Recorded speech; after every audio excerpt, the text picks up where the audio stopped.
Good morning, Dan with Country Creek Builders. We are in Eagan, Minnesota this morning, and we are about to start a major renovation on this basement. There's actually two different phases to this job. First phase will be the entire basement, and the second phase will be adding a bathroom to the main level. So this is an older home in Eagan, and we're going to bring this to an updated status. We're going to completely gut this basement down to the block wall. So we're going to demo all the framing, all the walls, flooring. This bar is going to go. We're going to remove all the sheetrock from the ceiling. We're going to completely gut the bathroom, and we're actually going to enlarge the bathroom. So we're going to have to cut the concrete and relocate the drains. You'll see why that bathroom needs to be enlarged.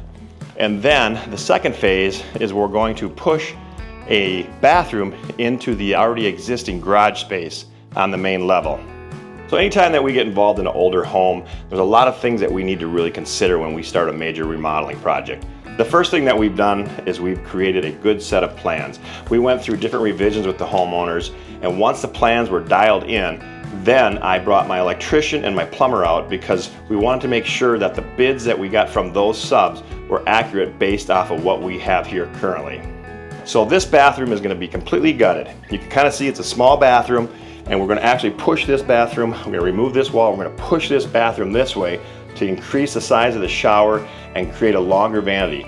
In fact, the shower is going to go into the area that's to the right of me, left of you as you're viewing. We're going to create a nice walk-in shower, large vanity, and then the toilet will have more room as well.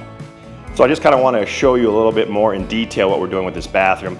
You can see the existing door is here. It's a small bathroom. So what we're going to do is we're going to enlarge this bathroom to create a walk-in shower over here. This is a closet space currently, and we're going to make the closet smaller. It was more important to the homeowners to have a large bathroom and a shower than it was to have a large closet. When this house was built, it was very common to have a bar that was very large. It does encroach into this room quite a bit. It made this area to walk through very small. So as part of the design process in this job, we've actually created a walk-up bar. So this bar is going to be completely demoed, going to be completely removed, and we're going to create a bar against this wall. By creating a walk-up bar, we get a lot more room in this basement, making it feel bigger and giving the homeowners a lot more flexibility on how the space is used. So here I have the plans. They're 24 by 36, which is an architectural D plan. It's very detailed. It has a set of as-built drawings, as-built electrical for each, the basement and for the bathroom area upstairs. This is the approved plan from the city. They make the stamps on the plans. Those are the stamps that are usually in red or yellow as called out for, and those are the codes the city wants to really make sure that are implemented on your project. That's why it's important to have a contractor that pulls a permit.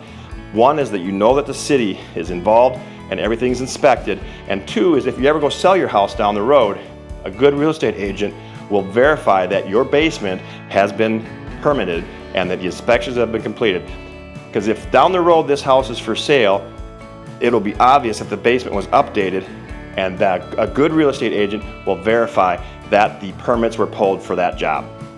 Now we're at the other end of the basement, opposite of the bar and the bathroom, and this is going to be the family room. So the fireplace is going to stay, but what we're going to do on this part of the basement is we're going to try to minimize these huge soffits. You can kind of see that, these were built.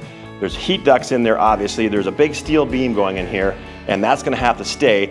But we're going to try to minimize the framing so that the ceiling height is a little bit higher in here, and we've gotten really creative with that. So we'll see how that is. Once we demo this, we're going to minimize that soffit as much as we can possibly do. So here is the plan for the area upstairs where we're going to be creating that bathroom. As you can see from here, this is the area that is the garage currently. This is the existing house. And what we're going to do is we're going to create a bathroom in this area. So this is the framing detail which the city wants to see. We're going to create a footing here, and we're going to put beams here to support all the floor trusses. So really it's a bathroom and a walk-in closet. They're going to create a suite in this area on the main floor. It's very important that the framing detail is called out for, not so much for the homeowners, but more for the city to make sure that it's built right and it's structurally sound. And the other important reason is so that the carpenters know exactly how this is to be built. We now are standing in the garage, and this is where that second phase of the project is going to happen.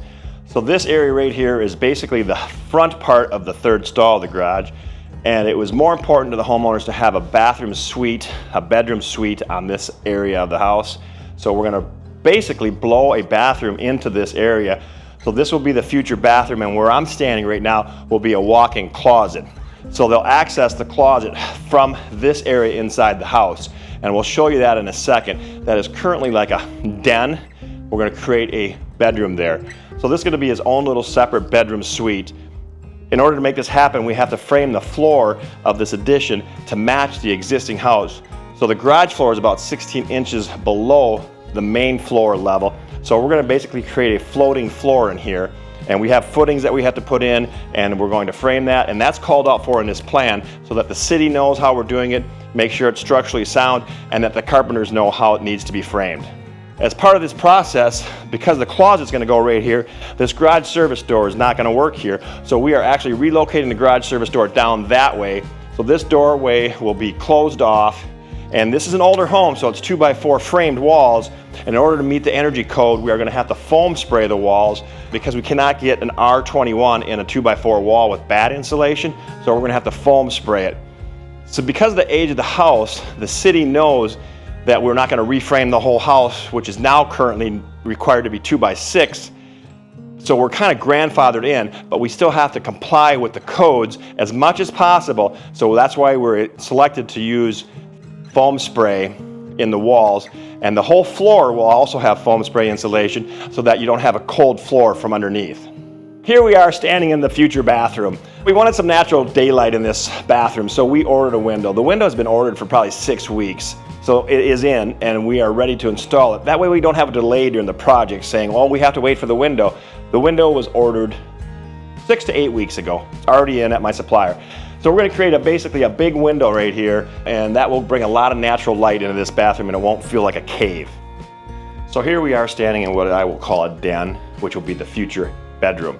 So the bathroom is going to be right behind me, and then the closet is going to be over in this area. So we will create a doorway from here into the bathroom and the closet so that this will become a bedroom suite. As part of this project, we're also going to be removing the tiled floor in the hallway and the laundry room, and we're going to put LVT flooring throughout this entire area.